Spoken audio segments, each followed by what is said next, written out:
कल तक इस घर का मालिक हमारे रफीक साहब मरहूम थे, है ना।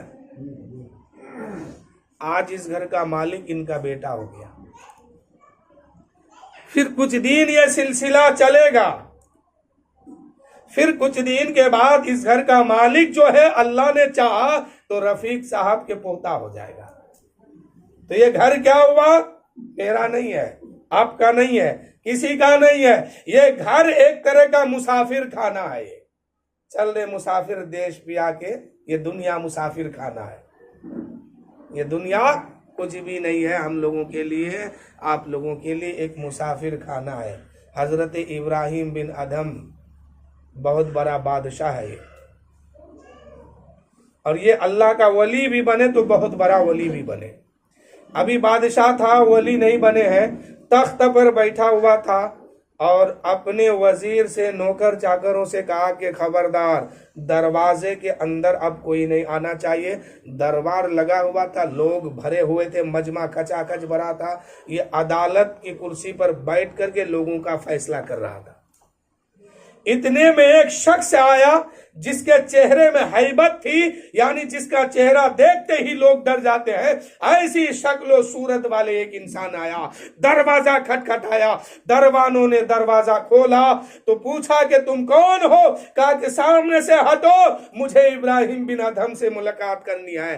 दरबान ने रोकना चाहा लेकिन उसकी हिम्मत जवाब दे दी। ऐसी सूरत वाले इंसान थे, ऐसी शक्ल वाले इंसान थे कि रोकने की ताकत उसको किसी में नहीं थी। वो चलते चलते सीधे इब्राहिम बिन अदम के दरबार के सामने आए और कहने लगे, इब्राहिम बिन अदम, फैसला बाद में करना, इंसाफ बाद में करना, मुझे तुमसे एक दो सवाल करनी है। अब बताइए, वक्त का बादशाह है और उस वक्त का बादशाह का हाल जानते थे कि जरा सी गलती हुई तो मारपीट नहीं, सीधे सर काट दो, सीधे सर काट दो, जेल फेल छोड़ो। उस वक्त का ये मामला था, बड़ा खतरनाक मामला था। ये बादशाहियत वाला दौर जो गुजरा है ना, बहुत खतरनाक भी था। ये बादशाह के सामने, वक्त का बादशाह फैसला लोगों को सुनाने वाला है। इतने में कहा गया, इब्राहिम बिन अदम सुनो, मुझे तुमसे कुछ बात करनी है। कहा कि कहिए। वो भी चेहरा देख के डर गए, बादशाह था लेकिन डर गए। कहा कि तुम ये बताओ कि ये महल किसका है? कहा कि मेरा। तो बादशाह से ये आने वाला मुसाफिर कह रहा, तुम झूठ बोल रहे हो। हिम्मत देखिए, हक बोलने के लिए हिम्मत होनी चाहिए। कहा कि तुम झूठ बोल रहे हो। कहा कि नहीं, ये महल मेरा है। तुम कैसे कहते हो कि मैं झूठ बोल रहा हूं? तो उस आने वाले मुसाफिर ने कहा कि तुम सच बताओ कि इससे पहले कौन रहता था इसमें? कहा मेरा बाप। कहा उससे पहले मेरा दादा। अब बताओ वो लोग कहाँ? कहा कि दुनिया से चले गए। अब मुझे बताओ कि मुसाफिर खाना किसको कहते हैं? मुसाफिर खाना किसको कहते हैं? मुसाफिर खाना होता ही ये कि एक दिन आज आप हैं, कल कोई और आएगा, परसों कोई और आएगा, आप चले जाएंगे। इसी को मुसाफिर खाना कहते हैं। इतना सुनने के बाद इब्राहिम बिन अदम ने अपनी सल्तनत को ठोकर मार दिया, नौकर चाकर को आजाद कर दिया और अल्लाह की बारगाह में निकल गए। रास्ते में इसी शख्स से फिर मुलाकात हो गई। पूछा कि आप कौन हैं? इतनी हिम्मत तो किसी में ना थी। आपने इतनी हिम्मत जुटा के मुझसे बात की है और मेरी आंख का पर्दा खोल दिया। तू कौन है? कहा कि लोग मुझे ही खिजिर कहते हैं। ये खिजिर अलैहिस्सलाम जिंदगी में सबसे मुलाकात करेंगे। फर्क इतना है कि कोई पहचान लेंगे, कोई नहीं पहचानेंगे। कहा कि लोग मुझे ही खिजिर कहते हैं, मैं ही खिजिर हूं। कहा कि हुजूर, मैंने अपनी सल्तनत को ठोकर मारा, आज से तौबा करता हूं। अब अल्लाह की राह में अपनी जिंदगी कुर्बान करूंगा, अल्लाह की मोहब्बत में अपनी जिंदगी गुजारूंगा। फिर अल्लाह की मोहब्बत में जब निकल गए तो इतने बड़े वली हो गए कि समंदर में भी हुकूमत, पानी पर भी हुकूमत, मछलियों पर भी हुकूमत, इंसानों पर भी हुकूमत, और आज आपके सामने उनका तस्करा भी हो रहा है। यह अल्लाह से मोहब्बत करने का नतीजा है।